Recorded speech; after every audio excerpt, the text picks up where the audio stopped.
Le port Lafiteau, qui se situe dans la commune de Cabaret, a été inauguré ce jeudi 2 juillet. Une cérémonie qui a réuni le président de la République, certains hauts dignitaires du gouvernement et plusieurs hommes d'affaires. Les travaux de construction de cette importante infrastructure portuaire ont coûté 80 millions de dollars.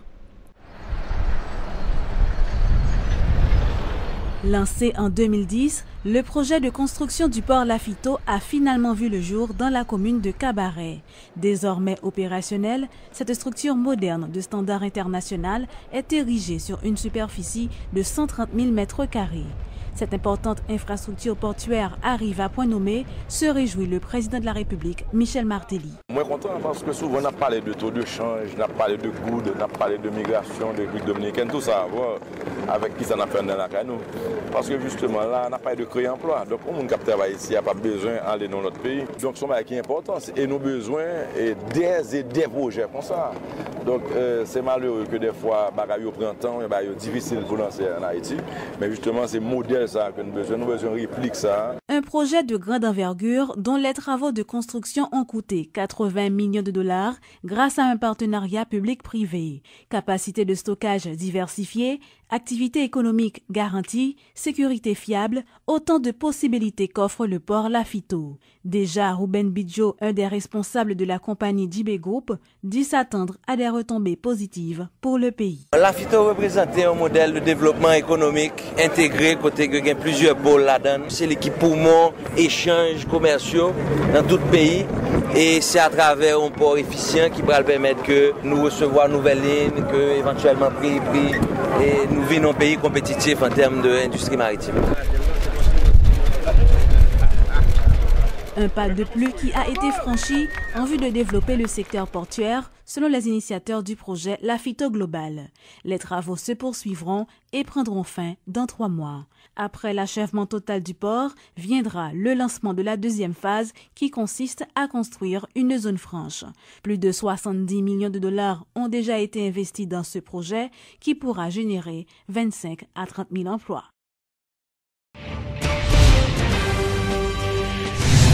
Une vingtaine de migrants haïtiens ont été accueillis dans la nuit de mercredi à jeudi à la frontière de Malpasse. Le ministre de la Communication, Rothschild François Junior, déplore par ailleurs le manque d'informations fournies par les autorités dominicaines. Ces rapatriés ont été placés dans des centres provisoires et seront amenés ce jeudi dans leur localité d'origine. Rappelons qu'une importante rencontre concernant les expulsions d'Haïtiens en République dominicaine a eu lieu mardi à la State House du Massachusetts à Boston, organisée par le sénateur Linda Dorsena-Fori. Cette réunion, à laquelle participaient des officiels américains, a débouché sur une résolution de solidarité envers les migrants haïtiens menacés d'expulsion, ainsi que sur une pétition de protestation qui sera adressée à la Maison-Blanche et au Bureau fédéral. We want you to call on your elected officials in our federal government and ask them to speak publicly and demand a halt to the Dominican Republic's policy regarding the deportation of Dominicans of Haitian descent. Le candidat à la présidence Jackie Lumarque, écarté de la course électorale, a fait sa première apparition officielle devant la presse ce jeudi 2 juillet pour se prononcer sur la décision prise par le CEP à son encontre. Et pour le candidat de la plateforme Vérité, son éviction de la course à la présidence est un signe de l'effondrement de la morale et de la raison dans le pays. Il envisage d'épuiser tous les recours en justice pour forcer le Conseil électoral à se rétracter. Ça devant nous là, ça que m'a vivre là à l'occasion de retrait Jackie Lumarque, non, liste candidat il risquait pour moi, je m'appelle institution comportée, je m'appelle des raisonnements qui fait là, pour moi, il révéler un risque possible d'effondrement moral dans le pays. Nous risquons un effondrement moral, nous risquons en même temps tout un effondrement de la raison. Donc, bataille, ça, d'abord une bataille pour le droit, d'abord une bataille pour nous quitter Haïti, quelle des chances pour continuer à construire un état de droit qui c'est fondamental pour une démocratie dans le pays. Donc c'est pour une démarche pour caser Kep, nous voulons Kep là, on ouvre un cap en corrigeant les erreurs qu'elle fait. Donc comment on peut imaginer que le Conseil électoral provisoire là, prendre à communiquer ça, ont décisions qui sont décisions administratives qui transcendaient une décision de justice. Une décision de justice rendue par son tribunal de dernier recours. Autrement dit, lors du BCEM dans son tribunal de dernier recours, une fois qu'il prend une décision de justice, le président Matéli, lui-même, par une capacité de mettre en question. Par une entité dans le pays, par une entité sur la planète là, qui a une capacité de mettre en question une décision juridictionnelle que le Conseil électoral prend à travers son bureau contentieux électoral national. C'est fini, le dossier à clos. Ou dit que moi pas besoin pour des charges, mais vous mettez dehors parce que pas des charges. Est-ce que vous comprenez raisonnement?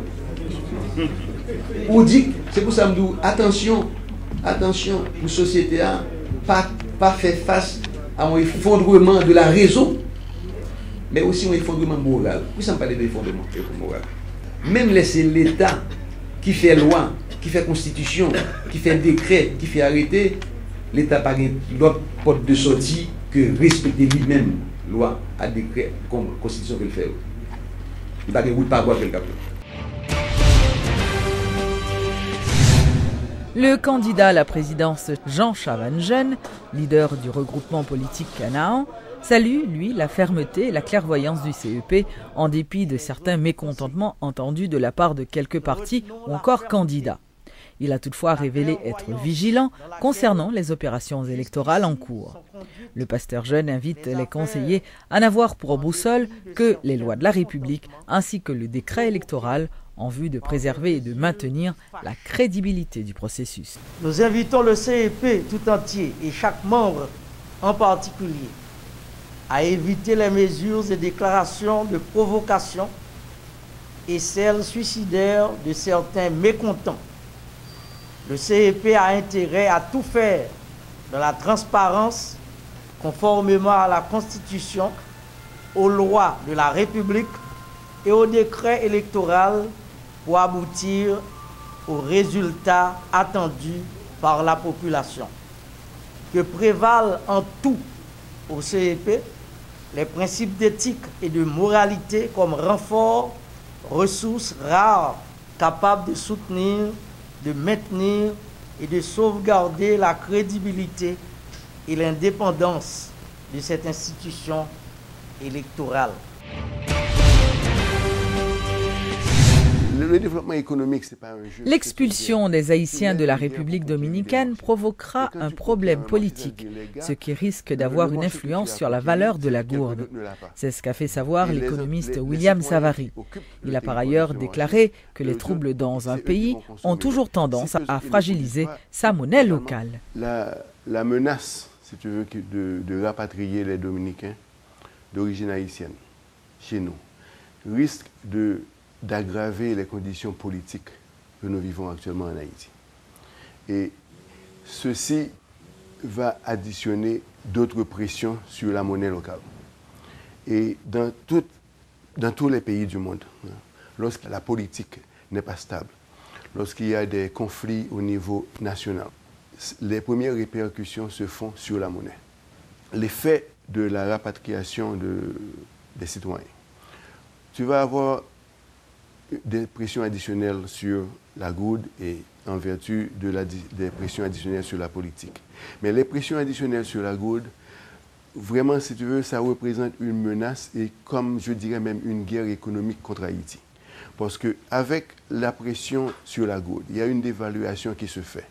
Le taux de cette dévaluation, j'ai bien dit le taux de cette dévaluation, si elle s'accélère, tu seras obligé au moment de l'importation des produits dominicains, obligé de convertir beaucoup plus de gourde pour te procurer des dollars, pour acheter de la Dominicanie. Donc, ce qui va causer une augmentation des prix chez nous. Et l'augmentation des prix chez nous, éventuellement, pourrait aboutir sur des crises sociales. Ça pourrait aboutir sur des manifestations de rue. Ça pourrait devenir, d'un point de vue politique, un point déstabilisant pour la société en général. Donc, cet acte, cette décision des Dominicains est une décision très dangereuse, d'une part au niveau politique pour Haïti, d'autre part au niveau du taux de la dévaluation de la gourde. Un réseau de faussaires a été démantelé par la police nationale. Ces individus opéraient dans la localité de Rivière-Froide, dans la commune de Carrefour. Il s'agit d'un groupe d'individus, dont un policier de la 25e promotion, qui recrutait des jeunes au nom de la PNH en leur promettant d'intégrer prochainement le corps des pompiers. Selon le porte-parole de la PNH, Gary Desrosiers, le centre de recrutement et de formation de ces faussaires a été infiltré par des agents de l'institution policière qui ont procédé à l'arrestation de 4 individus. Dieudonne Edmé, qui continue les gros blancs, Jean-Philippe Maxigène, Eliazer Louis Juste, et puis Shirley Widmark. Chef d'accusation, ça c'est pour escroquerie, faux et usage de faux en écriture publique, usurpation de titre, association de malfaiteurs. Il y a 5 que nous avons recherché activement. Il y a Estali Jean-Joseph, monsieur c'est chef de file langue. Nous avons montré photo monsieur. Monsieur lui-même, il est en possession lui-même, un revolver de calibre 38, également un pistolet. Estali Jean-Joseph, chef de file là, monsieur est propriétaire de 2 âmes que nous sommes dit là. Alors, monsieur lui-même a recruté des jeunes et il fait nous connaît que il pas de formation, il pas l'entrée dans pompier, également l'autre unité dans la police. Toussaint Jerry, lui-même c'est instructeur lié en arme à feu.